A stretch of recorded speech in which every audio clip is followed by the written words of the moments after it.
गुरुदेव जी, नशा की आदत हो गई है, छूट नहीं रही है, इसके लिए क्या करें? देखिए, आदत कोई भी हो, उसका छूटना कठिन होता है। आदत बनना बहुत आसान होता है।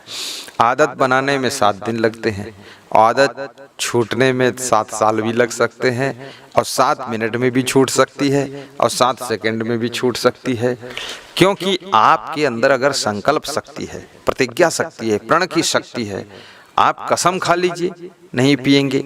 जैसे जिन लोगों को शुगर हो जाती है, डॉक्टर कहता है मीठा मत खाना, वो संकल्प ले लेते हैं, फिर मीठा नहीं खाते हैं। और जिनका संकल्प शक्ति कमजोर है, फिर भी वो मीठा खा लेते हैं। और डॉक्टर कहता है कि आप जो है अगर दारू पियोगे तो मर जाओगे, तो बहुत से लोग छोड़, यानी तुम्हारे संकल्प शक्ति से नशा की आदत छूट सकती है। बचपन में आप में खेलने कूदने की आदत थी, वो छोड़ दिया कि नहीं छोड़ दिया? मनोरंजन करने की आदत थी, उसको छोड़ा कि नहीं छोड़ा? बचपन में आप बिस्तर पर पेशाब कर देते थे, वो आदत थी, वो भी छोड़ दिया तुमने। और बचपन में आप मारपीट बच्चों में ज्यादा करते थे, आपने उसको भी छोड़ दिया। तो ये सब आदतें छोड़ते चले आ रहे हैं। अब इन छोटी छोटी आदतों को छोड़ा है तो जवानी में बड़ी बड़ी गंदी गंदी आदतों को पकड़ा है। जुआ खेलने का आदत, ताश खेलने का आदत, शराब पीने का आदत, झूठ बोलने का आदत, चोरी करने का आदत, लड़ाई झगड़ा करने का आदत, क्रोध करने की आदत, और बीड़ी सिगरेट गांजा चरस तंबाकू अफीम खाने पीने की आदत, आलस्य करने की आदत, ये बड़ी बड़ी आदतों की शिकार हो गए। तो जब छोटी छोटी आदतें बचपन की तुम छोड़ सकते हो और जवानी में बड़ी बड़ी आदतें बना सकते हो, तो इन जवानी में बनी हुई आदतों को भी तुम छोड़ सकते हो। तुम अपनी शक्ति को तो पहचानो। आपन तेज समारोह आपे, तीनों लोग हाँकते कांपे। अपनी शक्ति को पहचानो, तुम क्या नहीं कर सकते हो। आदमी जब संकल्प ले लेता है तो विषय भोगों को भी त्याग कर देता है, ब्रह्मचर्य का पालन कर लेता है। आदमी संकल्प ले लेता है, जिले को छोड़कर चला जाता, उस जिले में कभी नहीं आता, उस प्रदेश में कभी नहीं आता। आदमी संकल्प ले लेता है, स्त्री पुरुष को जीवन भर के लिए त्याग कर देती, पुरुष स्त्री को त्याग कर देता है। तो ये तो छोटी छोटी आदतें हैं। ज्यादा खाने की आदत, पहली बात, आपके अंदर हानि लाभ का विश्लेषण करने का गुण पैदा होना चाहिए। और जब ठीक से हानि लाभ को समझ जाओगे और जिन आदतों को छोड़ना है, उन लोगों की संगत भी छोड़ना चाहिए और उन चीज़ों से दूर रहना चाहिए। ऐसे लोगों को दोस्त मत बनाइए। अगर शराबी आपके दोस्त हैं तो आपकी शराब की आदत मुश्किल से छूटेगी। जुआरी दोस्त हैं, ताश खेलने वाले दोस्त हैं, बीड़ी पीने वाले दोस्त हैं, तुम एक दिन छोड़ोगे, तुम्हारे दोस्त लोग आएंगे, अरे यार आइए थोड़ा सा एक बीड़ी पी लीजिए, इसमें क्या फर्क होता है, इसमें कोई हिंसा है कि पाप है? बीड़ी पीने में थोड़ा तो नशा होना चाहिए। लेकिन ऐसे लोगों की भी संगत छोड़िए, गलत संगत मत कीजिए, आपकी आदतें छूट जाएंगी, आप सुखी रहेंगे, प्रसन्न रहेंगे। क्योंकि आदत आपको गुलाम बनाती, चाहे जिस तरह की आदत हो। ज्यादा सोने की आदत है, ज्यादा आपकी लेटे रहने की आदत है, बैठे रहने की आदत है, गप्पा मारने की आदत है, सारी आदतें खराब ही तो ये हैं। गंदी आदतों को छोड़िए और अच्छी आदतों को डालिए। सत्संग सुनने की आदत बनाइए और गलत आदतों में फंसने से आप बिगड़ेंगे। जब आप बिगड़ेंगे तो आपके घर की व्यवस्था भी बिगड़ जाएगी और आप दुखी होंगे। इसलिए इन आदतों को जीतिए। धन्यवाद, शुभकामना। प्रश्न है कि गुरुदेव जी, घर में गरीबी बहुत है, क्या करें? बड़ा अच्छा प्रश्न है। गरीबी हमारे भारत देश में बहुत है, श्रीलंका में बहुत है, नेपाल में बहुत है, और कई देशों में मैंने देखा है गरीबी बहुत है। तो इस गरीबी से कैसे बचा जाए? देखिए, गरीबी क्यों आती है? सबसे पहली बात, जिसके घर में सुमत नहीं है, संगठन नहीं है, एकता नहीं है, मिलजुल कर काम करना नहीं चाहते हैं, जिस घर के लोग क्रोध ज्यादा करते हैं, जिस घर में लोग गुस्सैल स्वभाव के हैं और एक दूसरे से सलाह नहीं करते हैं, डिसीजन सही नहीं लेते हैं, उल्टा पल्टा काम करते हैं, जब जो काम करना चाहिए वो नहीं करते हैं, मनमानी करते हैं और एक दूसरे से लड़ाई झगड़ा बहुत करते हैं, नशा व्यसन में डूबे रहते हैं, बेविचार में पड़े रहते हैं और साथ साथ में अपनी बुद्धि का सही सदुपयोग नहीं करते हैं, आलसी बने रहते हैं, पड़े पड़े सोते रहते हैं, खाते बहुत हैं, हमेशा बीमार बने रहते हैं, विवेक करते ही नहीं हैं। ऐसे लोगों के घरों में गरीबी आती है। जहां लोग गंदगी भी रखते हैं, अपने स्वास्थ्य का भी ध्यान नहीं रखते हैं। अमीर बनने के लिए सबसे पहली बात है, आपको अपने स्वास्थ्य का ध्यान रखना चाहिए। क्योंकि आपका शरीर यदि ठीक है तो इतना निश्चित समझ लो, उसी शरीर से ही तो आप काम लेंगे। अगर शरीर आपका स्वस्थ नहीं है, रोगी हो गया, बीमार हो गया, तो आप काम कैसे करेंगे?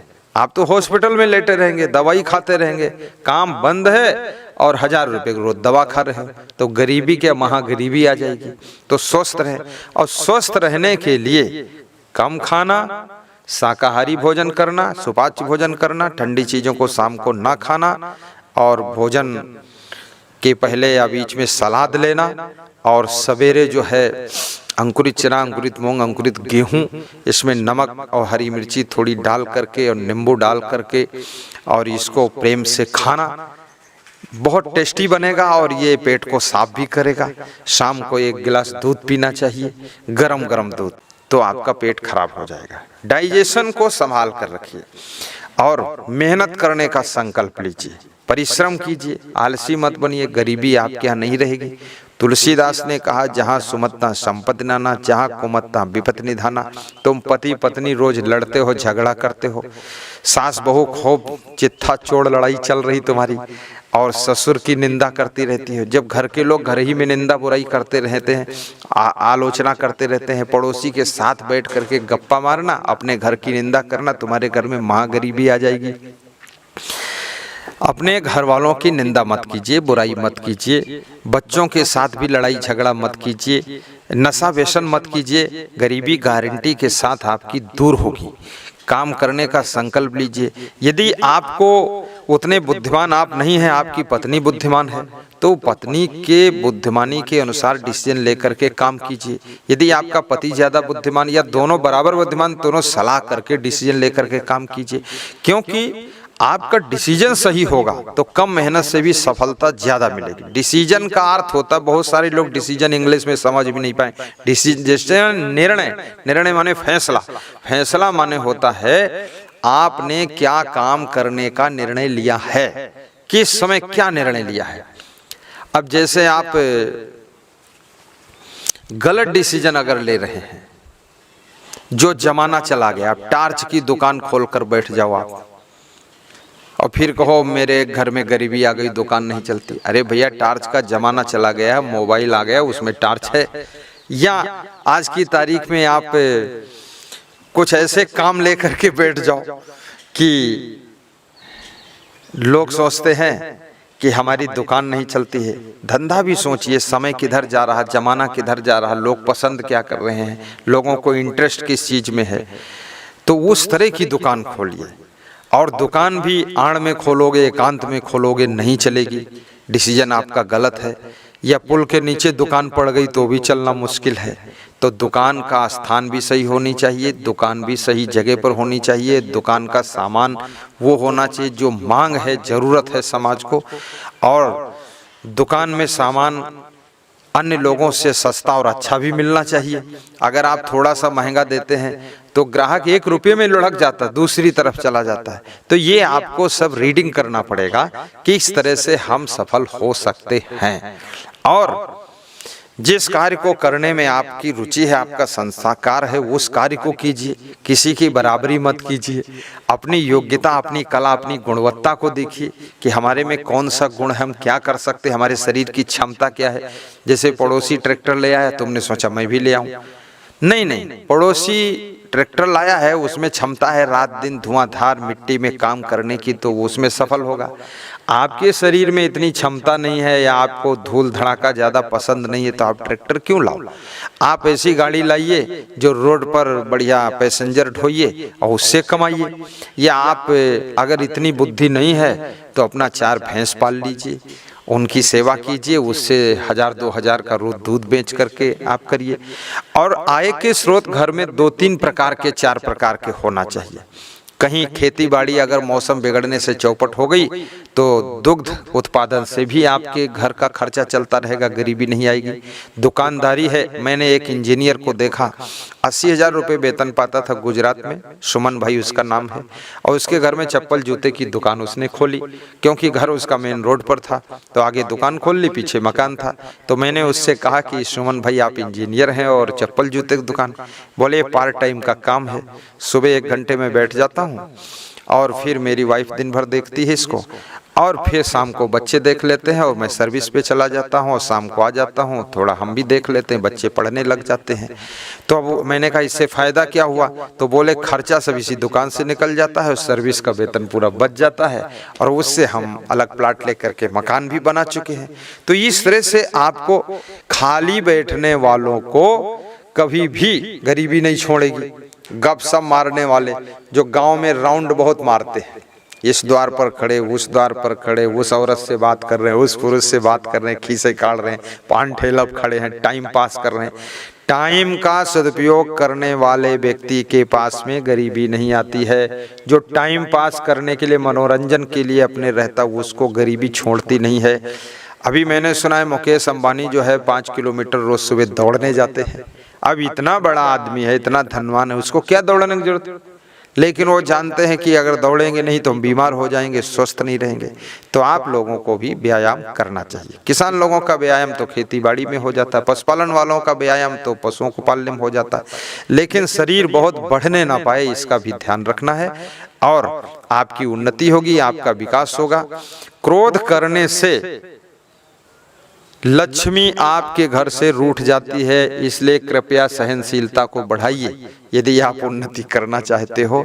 जिसके घर में परस्पर में प्रेम बहुत है, पति पत्नी के बीच में, सास बहू के बीच में, भाई भाई के बीच में, पिता पुत्र के बीच में, उसके घर में गरीबी कभी भी स्वप्न में नहीं आती है।